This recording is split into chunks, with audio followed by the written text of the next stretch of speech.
Hello students, आज का lecture start करते हैं। आपने आज से पहले जितने भी टॉपिक्स पढ़े हैं उसमें हमने स्टडी किया था चार्जेस एट रेस्ट को। मींस कि हम जो डील कर रहे थे, हम डील कर रहे थे इलेक्ट्रोस्टैटिक्स को। आज से जो आपकी स्टडीज़ हैं वो मूव हो गई हैं टुवर्ड्स चार्जेस इन मोशन, के चार्जेस जब मोशन में होते हैं तो किस तरह के फिनोमेनाज होते हैं और क्या क्या लॉज हम वहाँ पे अप्लाई करते हैं। ठीक है, तो उसमें सबसे पहले आपको डेफिनेशन पता होनी चाहिए कि what is electric current. Electric current क्या होता है?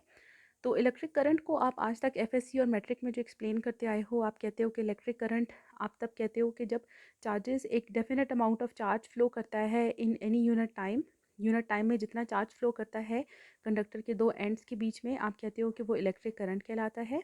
तो फॉर एग्जांपल, अगर आपके पास एक कंडक्टर है, एक पीस ऑफ कंडक्टर है, ठीक है, ये this is your piece of conductor, इसके ये दो एंड्स हैं, इसमें से charge Q, amount of charge जो है वो क्यू फ्लो होता है, एक पॉइंट से दूसरे पॉइंट तक फ्लो करके जाता है इन टाइम टी।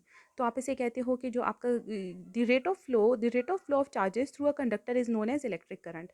अगर चार्जेस एक जगह से दूसरी जगह फ्लो करके जा रहे हैं तो इसका जो रेट ऑफ फ्लो होगा पर unit time, that is known as electric current. The electric current I is established in a conductor when charge dq passes through a cross section of a conductor in time dt।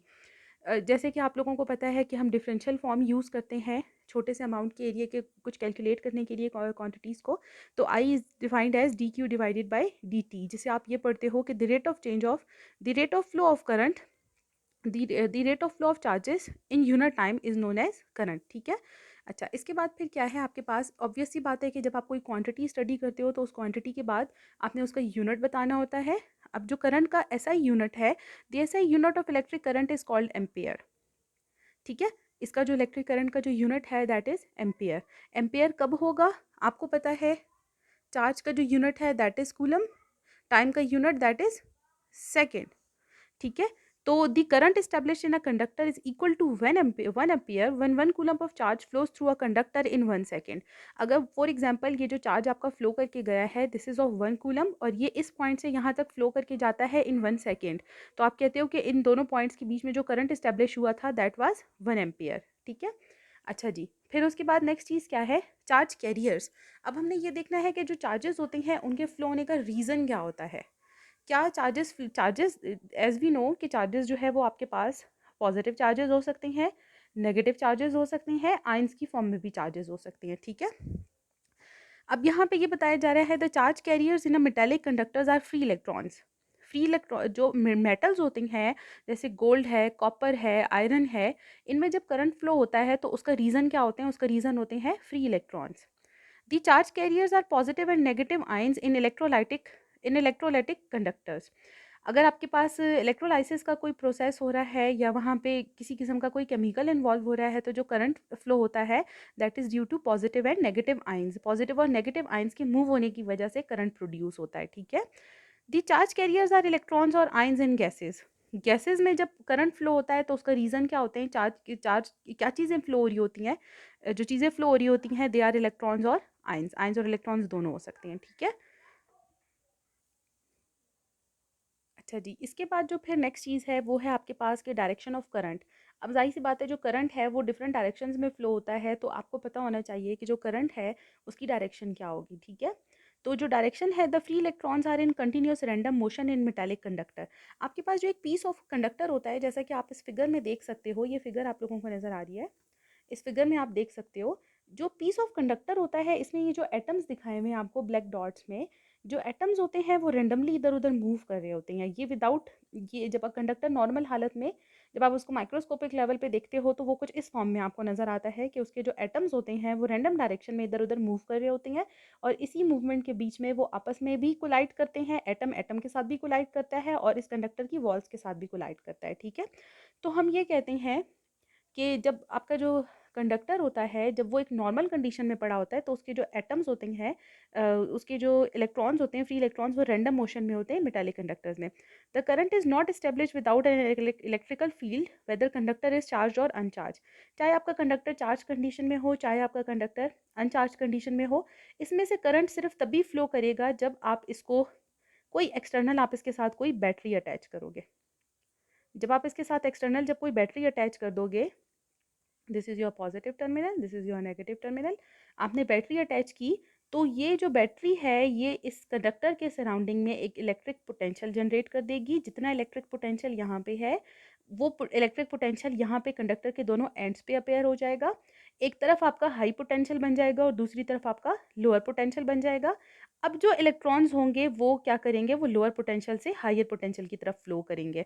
When an external electric field is applied, electrons move from low potential terminal, negative terminal to high potential terminal of the battery. The current due to movement of electrons is called electronic current.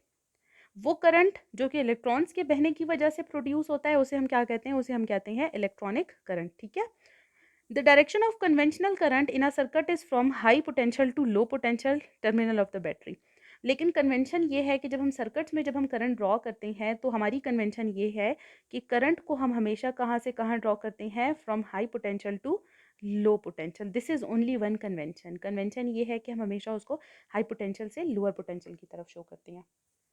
अच्छा जी, ये वाली बात जो है वो इस figure में बहुत अच्छे से एक्सप्लेन की हुई है कि जो पिछली वाली फिगर थी उसमें हमें ये बताया था कि किसी किस्म की कोई एक्सटर्नल पोटेंशियल अप्लाई नहीं हुई हुई है, किसी किस्म की कोई एक्सटेंशियल पोटेंशियल नहीं थी एक्सटर्नल।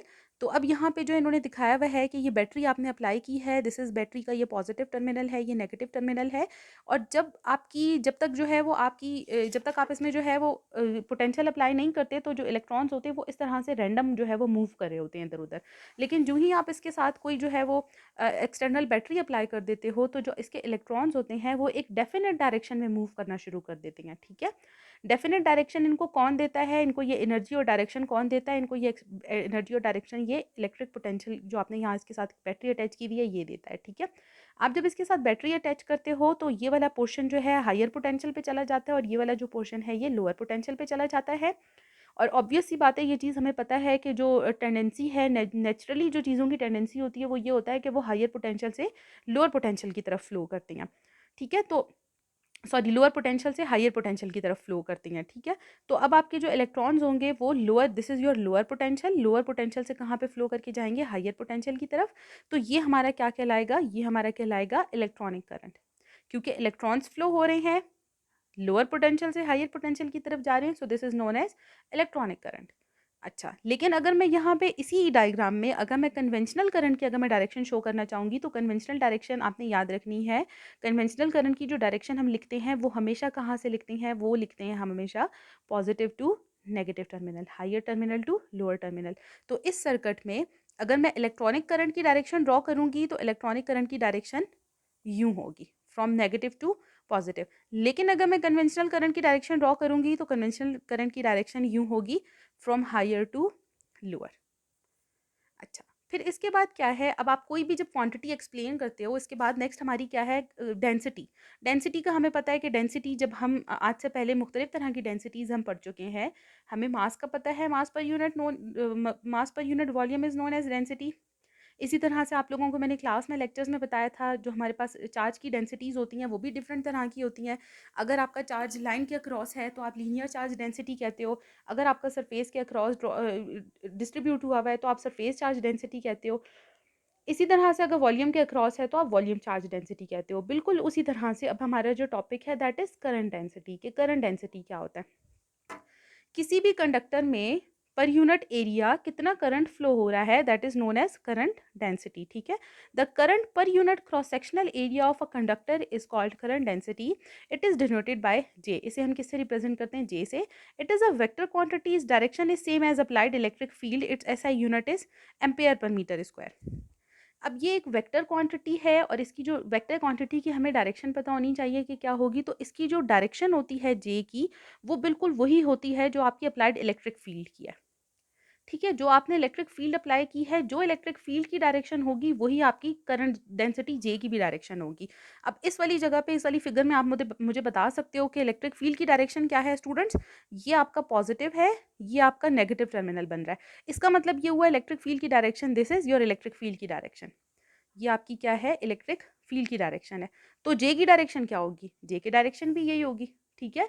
तो जो करंट इलेक्ट्रिक फील्ड की डायरेक्शन होती है वही आपकी जे की भी डायरेक्शन होती है। अच्छा, अब J is defined as D I divided by D A.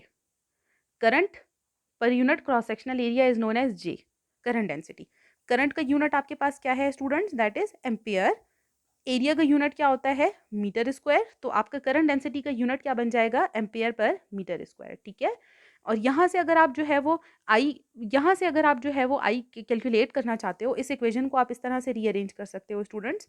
This is d I is equals to J dot d A.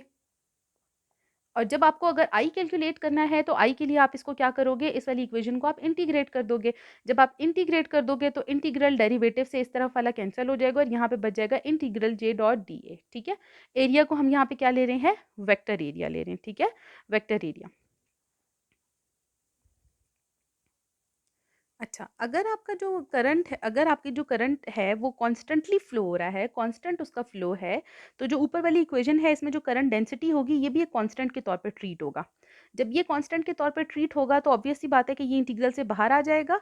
और अगर मैं एक इनफाइनेटिज्मल स्मॉल पोर्शन को अगर मैंने ए डी ए का नाम दिया हुआ है तो पूरा जो एरिया होगा वो इंटीग्रेट करके क्या आ जाएगा, कैपिटल ए आ जाएगा। तो आपका आई इक्वल आ जाएगा जे इंटू ए के। तो simple, J is equals to I divided by A, ठीक है। The direction of current density and applied electric field is same but the direction of drift velocity of electron is opposite to the direction of current density. क्योंकि अभी तक मैंने आप लोगों को drift velocity का नहीं बताया है, तो आप इस सेंटेंस को सिर्फ यहाँ तक समझ लो कि जो करंट डायरेक्शन, जो डेंसिटी की जो डायरेक्शन, करंट डेंसिटी की डायरेक्शन होती है वो वही डायरेक्शन होती है जो कि इलेक्ट्रिक फील्ड की होती है। ये बट वाला सेंटेंस जो है वो हम इंशाल्लाह इसको नेक्स्ट टॉपिक में देखेंगे।